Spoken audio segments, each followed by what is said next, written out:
Independent candidates है ये सारे प्रॉक्सी कैंडिडेट्स है और बीजेपी ने खड़े किए हैं। प्रॉक्सी कैंडिडेट्स बीजेपी ने खड़े किए हैं। इस बार भी कोalition की हुकूमत बनेगी, but unfortunately I don't think that is gonna last long. Jammu Kashmir में आज दूसरे फेज का इलेक्शन मुनक्किद किया गया और आपको मैं बता दूं आज जबरदस्त वोटर टर्नआउट रहा 26 सीटों के लिए 54%। अब फेज 3 में कितना वोटर टर्नआउट रहेगा उसका इंतजार तो हमें है ही, लेकिन 8 अक्टूबर को आपका तो पता नहीं, लेकिन पीएनएन की टीम को बड़ा बेसब्री से इंतजार है, क्योंकि 8 अक्टूबर को आज के इलेक्शंस के नताइज सामने आएंगे। लोगों ने किसके हक में ज्यादा वोट डाले हैं हमें वो पता चलेगा। फिलहाल आज दिन भर पीएनएन की टीम कई सारे पोलिंग स्टेशंस पर गई, जहां हमने जवानों से, स्टूडेंट से, यहां तक कि बुजुर्गों से कुछ सवालात पूछे। जम्मू कश्मीर की अगर बात करेंगे तो अक्सर लोग यही मुद्दा उठाते हैं कि सड़क नहीं है, बिजली नहीं है, पानी नहीं है, नौकरियां नहीं है। क्या आपको लगता है इन मसलों के अलावा भी कुछ ऐसे मसले हैं जिनकी तरफ तवज्जो देना जरूरी है? जी, ये छोटे छोटे मसाइल, हालांकि ये बड़े मसाइल हैं, लेकिन अगर जो हमारे सियासतदान हैं जिस निगाह से वो इसको देखते हैं उस निगाह से देखें तो ये उनके लिए छोटे मसले हैं। इसके बरक्स भी बहुत सारे मसाइल ऐसे हैं हमारे कश्मीर में जिनके बारे में बात किया जाना, जिनको रिड्रेस करना बहुत ज़रूरी है।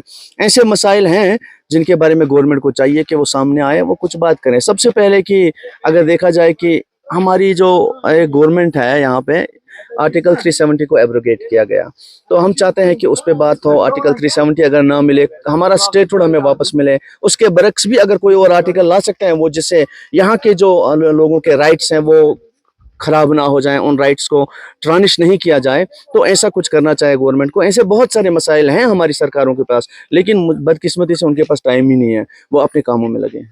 जहां तक हमने एनालाइज किया, लगभग हमें ऐसा ही लग रहा है कि शायद यहाँ कोalition सरकार बनेगी। तो आपको क्या लगता है, अगर कोalition सरकार यहाँ कल को बनी, क्या वो मजबूत सरकार रहेगी?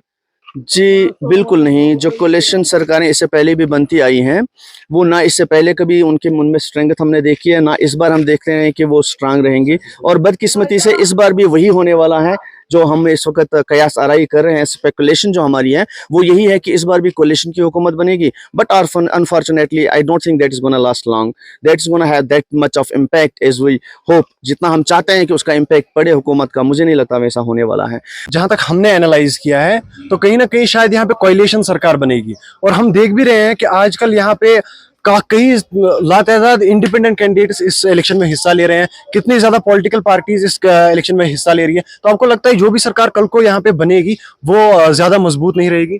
नहीं, सरकार मजबूत रहेगी इंशाल्लाह। ये जो आप बोल रहे हैं इंडिपेंडेंट कैंडिडेट्स है ये सारे प्रॉक्सी कैंडिडेट्स है और बीजेपी ने खड़े किए हैं। इन सब के पीछे एजेंसीज का हाथ है, इसलिए कि ताकि ये जो 2-3 पार्टियां यहाँ की रीजनल पार्टियां, बड़ी पार्टियां या नेशनल पार्टी है कांग्रेस, इनको कमजोर करने के लिए। चूंकि 10 साल के बाद जम्मू कश्मीर में इलेक्शंस हो रहे हैं, तो आज के इलेक्शंस में हम देख रहे हैं कई ज्यादा सियासी जमातें इसमें हिस्सा ले रही है, कई ज्यादा इंडिपेंडेंट कैंडिडेट्स भी यहाँ पे हिस्सा ले रहे हैं। तो कहीं आपको ऐसा तो नहीं लग रहा कि ये सरकार कमजोर रहेगी? नहीं, ये तो हो सकता है क्योंकि कोशिश भी हो रही है। अगर मैं देख रहा हूँ अभी ग्राउंड लेवल पे तो बहुत एजेंसीज काम कर रही है अभी, ताकि यहाँ का जो असेंबली वो हंग असेंबली रहे, किसी के पास अक्सरियत ना मिले।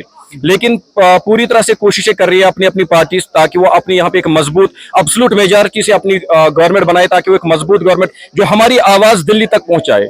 जिस तरह मैं देखता हूँ इस असेंबली इलेक्शन में जो भी सरकार आएगी, जो भी लोगों की ग्रीवेंसेस होगी, वो इंशाल्लाह they will sort out it, because faith है। मतलब जिस तरह मैंने देखा, लोग आ रहे हैं, वोट अपना डाल रहे हैं। I am requesting to everyone, every corner of the Kashmir to come from their homes to cast their votes, because it is a one-time opportunity. मैं sometimes तो क्या होगा पता नहीं है कि कल हम होगी कि नहीं, लेकिन हमें एक हेल्दी डेमोक्रेसी बनानी चाहिए। सबसे बड़ी बात जो है, क्यों आज यूथ अट्रैक्ट हो रहा है टुवर्ड्स पोलिंग, आप इससे पहले नहीं देखते थे, क्योंकि unemployment at its peak, inflation, हर एक चीज़ की आप देख रहे हो क्या हो रहा है।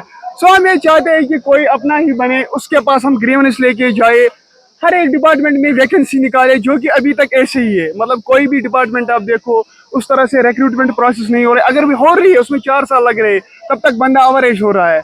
सो यही हम चाहते हैं अपनी गवर्नमेंट से, जो भी बने, ए बने, बी बने, सी बने, लेकिन रीजनल बने, कि उनके पास हम जाए, ग्रीवेंसेस जाए। हम नहीं चाहते कि हमें प्रॉक्सी अब लगाओ, वो इसको लगाओ, लेकिन रिक्रूटमेंट एक प्रोसेस होनी चाहिए। इन्फ्लेशन आप देखते हो कितने लोग परेशान है, frustrating, they are feeling frustrating every day. See the hikes of the electric bills and their मतलब water bills, so people are getting frustrated day by day। आज के इलेक्शन में हम ये भी देख रहे हैं कि काफी ज्यादा तादाद में इंडिपेंडेंट कैंडिडेट्स इसमें हिस्सा ले रहे हैं। बिल्कुल बिल्कुल। काफी ज्यादा political parties, national political parties, जिन पार्टीज ने आज तक यहाँ पे हिस्सा हाँ, नहीं लिया हाँ, था, लेकिन बिल्कुल। आज वो भी हिस्सा ले रहे हैं। तो आपको ऐसा नहीं लग रहा कि सरकार कमजोर बन सकती है इससे? देखिए जी, मैं ये नहीं कह सकता हूँ। मतलब देखिए, डेमोक्रेटिक कंट्री में हर एक को हक है, कोई भी इलेक्शन लड़ सकता है। मतलब आज देखोगे यहाँ पर 3 ही पार्टियां, मैं कहूँगा नेशनल है, मतलब वो भी इंडिपेंडेंट हुए, उनने अलायंस की कांग्रेस के साथ, और पीडीपी है और अपनी पार्टी है, बाकी सब इंडिपेंडेंट कैंडिडेट्स है। लेकिन वो मैं नहीं कह सकता हूँ, लोगों का पर्सपेक्टिव है, उसको हम चेंज नहीं कर सकते, किसी के भी सेंटिमेंट्स को हर्ट नहीं कर सकते। यहाँ कहेगा मैं उसको डालूंगा, इसको डालूंगा, वो अपनी अपनी मर्जी होती है, जिसको जिस पे फेथ होती है वो उसको डालेगा। लेकिन हमें होप है इंशाल्लाह जो भी सरकार बनेगी मजबूत बनेगी, तगड़ी बनेगी, लोगों का कहना मानेगी, लोगों का काम करेगी, और लोगों का काम बनने के बाद भी, कोलेक्शन सरकार के बाद हम ये एक्सपेक्ट करते हैं, जो भी मतलब जिस पार्टी का भी मैनिफेस्टो आया है, मैं कहूंगा अगर उस मैनिफेस्टो पे वो चले गए, वेल एंड गुड। नाजरीन, हम आपको बार बार बताते हैं, मीडिया का असल काम है सरकार का दरवाजा खटखटाना, उन्हें लोगों की आवाज सुनाना, और पीएनएन की टीम हर हालात में सरकार का दरवाजा खटखटाएगी आपके लिए। बस हमें जरूरत है आपके सब्सक्राइब की, आपके सपोर्ट की। नाजरीन, मकामी और कौमी खबरों पर हमारा तबसरा ऐसे ही जारी रहेगा। फिलहाल इस एपिसोड में इतना ही, दीजिए इजाजत, खुदा हाफिज।